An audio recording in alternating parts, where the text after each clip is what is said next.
स्वागत है आपका एआर न्यूज में दिनांक 16 मार्च दिन सोमवार को, जहां हर खबर सिर्फ जानकारी नहीं बल्कि आपकी जिंदगी का हिस्सा बनती है। हम आपके साथ सच बांटते हैं, उम्मीद जगाते हैं और हर पल आपका भरोसा जीतते हैं। तो चलिए आज की तमाम बड़ी खबरों पर नजर डालते हैं। पीएम मोदी का बंगाल दौरा।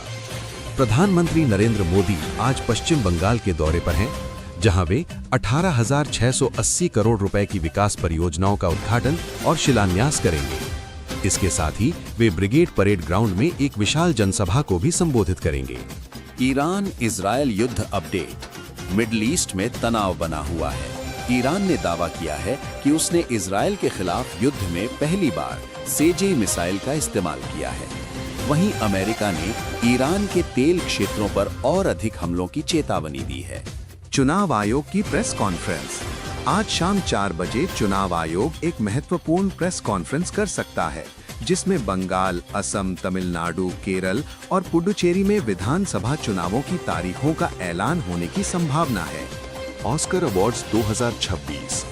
कल यानी 16 मार्च को ऑस्कर अवार्ड सेरेमनी होने वाली है। इस बार फिल्म सिनर्स ने 16 नॉमिनेशन पाकर टाइटैनिक का रिकॉर्ड तोड़ दिया है। खेल जगत। भारतीय क्रिकेट प्रेमियों के लिए बड़ी खबर है कि भारत ने T20 वर्ल्ड कप 2024 का खिताब अपने नाम कर लिया है। मौसम का हाल। उत्तर प्रदेश के 35 और राजस्थान के 10 जिलों में आंधी और बारिश की संभावना जताई गई है, जबकि उत्तराखंड के लिए बारिश का येलो और ऑरेंज अलर्ट जारी किया गया है। उत्तर प्रदेश की स्थानीय खबर। फिरोजाबाद के टुंडला टोल प्लाजा पर एक युवक ने फर्जी पुलिस आईडी दिखाकर हंगामा किया, जिसे बाद में पकड़ लिया गया। मिडिल ईस्ट संकट। ट्रंप की नई चेतावनी। अमेरिकी राष्ट्रपति डोनाल्ड ट्रंप ने कहा है कि वो ईरान के साथ युद्ध खत्म करने के लिए फिलहाल किसी समझौते के लिए तैयार नहीं है। उन्होंने संकेत दिया कि अगर जरूरत पड़ी तो अमेरिका ईरान के तेल केंद्र खार्ग द्वीप यानी खार्ग आइलैंड पर दोबारा हमले कर सकता है। होर्मुज जल डमरू मध्य स्ट्रेट ऑफ होर्मुज पर वैश्विक सुरक्षा। ट्रंप ने चीन, जापान और यूके जैसे देशों से अपील की है कि वे इस महत्वपूर्ण समुद्री मार्ग से होने वाले तेल के परिवहन की सुरक्षा के लिए अपने युद्धपोत भेजें, क्योंकि दुनिया का 20% तेल इसी रास्ते से गुजरता है। इराक में अमेरिकी दूतावास पर हमला। बगदाद में अमेरिकी दूतावास के पास एक ड्रोन हमला हुआ है। इसके बाद अमेरिका ने अपने नागरिकों को तुरंत इराक छोड़ने की सलाह दी है, क्योंकि ईरान समर्थित मिलिशिया के हमले बढ़ने की आशंका है। ईरान का पलटवार। इजराइल पर मिसाइलें। ईरान ने इजराइल के कई ठिकानों पर मिसाइलों की नई बौछार की है। ईरानी विदेश मंत्री अब्बास अरागची ने दावा किया कि उनके पास पुख्ता सबूत है कि खाड़ी देशों में स्थित अमेरिकी अड्डों का इस्तेमाल ईरान पर हमलों के लिए किया गया है। लेबनान में मानवीय संकट। लेबनान के स्वास्थ्य मंत्रालय के अनुसार 2 मार्च से अब तक जारी संघर्ष में 850 से ज्यादा लोग मारे जा चुके हैं और लगभग 8.5 लाख लोग विस्थापित हुए हैं। पाकिस्तान अफगानिस्तान तनाव। पाकिस्तान ने दावा किया है कि उसने अफगानिस्तान की कंधार में तालिबान के ठिकानों और आतंकवादी ठिकानों पर हवाई हमले किए हैं। भारत यूरोपीय संघ व्यापार वार्ता। विदेश मंत्री एस जयशंकर 2 दिवसीय ब्रुसेल्स यात्रा पर हैं। जनवरी में हुए ऐतिहासिक मुक्त व्यापार समझौते FTA के बाद ये पहली उच्च स्तरीय यात्रा है, जिसमें रणनीतिक और आर्थिक संबंधों पर चर्चा होगी। उत्तर कोरिया का मिसाइल परीक्षण। उत्तर कोरिया ने अपने नेता किम जोंग उन की मौजूदगी में परमाणु क्षमता से लैस रॉकेट लॉन्चरों का नया परीक्षण किया है, जिससे क्षेत्र में तनाव बढ़ गया है। गाजा में रेतीला तूफान।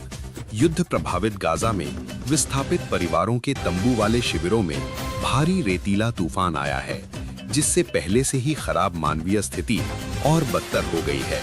विश्व उपभोक्ता अधिकार दिवस। आज पूरी दुनिया में विश्व उपभोक्ता अधिकार दिवस मनाया जा रहा है। इस वर्ष का मुख्य फोकस उपभोक्ताओं को सुरक्षित उत्पाद और उचित कीमतों के प्रति जागरूक करना है। चुनावों का विस्तृत शेड्यूल। चुनाव आयोग ने आज साफ किया कि पश्चिम बंगाल में 2 चरणों 23 और 29 अप्रैल में मतदान होगा, जबकि तमिलनाडु 23 अप्रैल, असम, केरल और पुडुचेरी में 9 अप्रैल में एक ही चरण में वोट डाले जाएंगे। सभी के नतीजे 4 मई 2026 को आएंगे। 8 विधानसभा सीटों पर उपचुनाव। मुख्य चुनाव आयुक्त ज्ञानेश कुमार ने आज 6 राज्यों की 8 खाली सीटों पर उपचुनाव की घोषणा की है, जिनमें महाराष्ट्र की हाई प्रोफाइल बारामती सीट भी शामिल है। एलपीजी पर दिल्ली सरकार का सख्त फैसला। गैस की किल्लत को देखते हुए दिल्ली में कमर्शियल सिलेंडर के वितरण पर कैप यानी सीमा लगा दी गई है। साथ ही पाइप वाली रसोई गैस पीएनजी कनेक्शन वाले घरों को अब अलग से एलपीजी सिलेंडर नहीं मिलेगा। फास्ट टैग फीस में बढ़ोतरी। एनएचएआई ने वित्तीय वर्ष 2026-27 के लिए फास्ट टैग एनुअल पास की फीस संशोधित कर 3075 रुपए कर दी है, जो जल्द ही लागू होगी। इसरो के नाविक सिस्टम को झटका। भारतीय क्षेत्रीय नेविगेशन सैटेलाइट सिस्टम नाविक का आखिरी एटॉमिक क्लॉक IRNSS-1F सैटेलाइट पर खराब हो गया है। इसरो अब 2026 के अंत तक नए सैटेलाइट्स लॉन्च करने की योजना बना रहा है। राहुल गांधी की पीएम को चिट्ठी। कांग्रेस नेता राहुल गांधी ने प्रधानमंत्री मोदी को पत्र लिखकर बसपा संस्थापक कांशीराम को मरणोपरांत भारत रत्न देने की मांग की है। दिल्ली हाट में भीषण आग। आज सुबह दिल्ली के छतरपुर स्थित दिल्ली हाट में भीषण आग लगने से लगभग 40 दुकानें जलकर खाक हो गई हैं। जम्मू कश्मीर में घुसपैठ नाकाम। उरी सेक्टर में भारतीय सेना ने घुसपैठ की कोशिश कर रहे एक पाकिस्तानी आतंकवादी को ढेर कर दिया है। इलाके में ऑपरेशन डिग्गी 2 अभी भी जारी है। पटना मैराथन 2026। आज बिहार की राजधानी में नशा मुक्त बिहार थीम के साथ पटना मैराथन का आयोजन किया गया, जिसमें हजारों धावकों ने गांधी मैदान से अटल पथ तक दौड़ लगाई। केजरीवाल और सिसोदिया पहुंचे सुप्रीम कोर्ट। दिल्ली की पूर्व शराब नीति मामले में समन को चुनौती देते हुए अरविंद केजरीवाल और मनीष सिसोदिया ने सुप्रीम कोर्ट का रुख किया है।